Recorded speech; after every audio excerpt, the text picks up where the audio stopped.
I really love the regulatory exchange because it's really fun to see what people are talking about and see what responses are to questions and what people are working on, and to see the other people in different parts of the country that are really involved in RAPS, that are constantly responding and stuff. So it makes coming to Convergence really awesome because then you're like, oh, I can put that face to that name, and I've seen them on regulatory exchange all the time. So excellent information,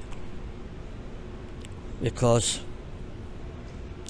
people always said the world is small, but actually the world in the regulatory world is quite complicated.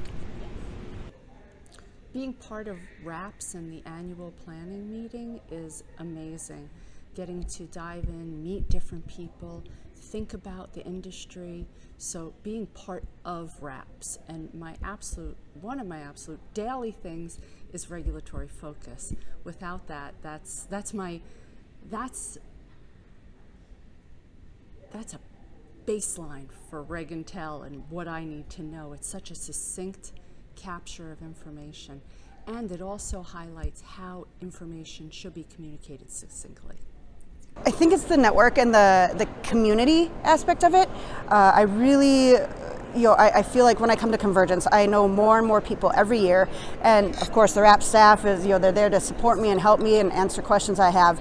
But it's really feeling a part of a community and not just out working in regulatory by myself. right.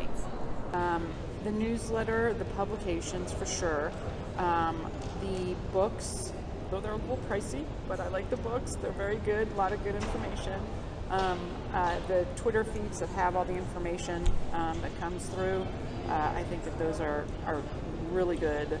Let's see, other things that I find useful, and the conference, of course. I mean, the conference here. Opportunity to hear from experts, experienced people, the sources of many of the issues that we deal with every day. And access in that sense is, again, something that's invaluable as you're growing as a professional. To really hear and be able to ask questions from the people who are literally on the front line of changing regulation, the front line of product development, the front lines in our profession. And I think that's an amazing opportunity. For me, I became a member because I used to work at a very small company and I really needed training. And RAPS offered everything I wanted and more that I find out. So for me to be a member, let's say not even an active member necessarily, but being a member is to get the resources at first. My favorite RAPS membership benefit is to come back every year and get to see all the friends that I've made all through the years. And number one is when somebody comes and said, I attended one of your sessions 3 years ago, and now I feel like I'm so successful. So that tops it all.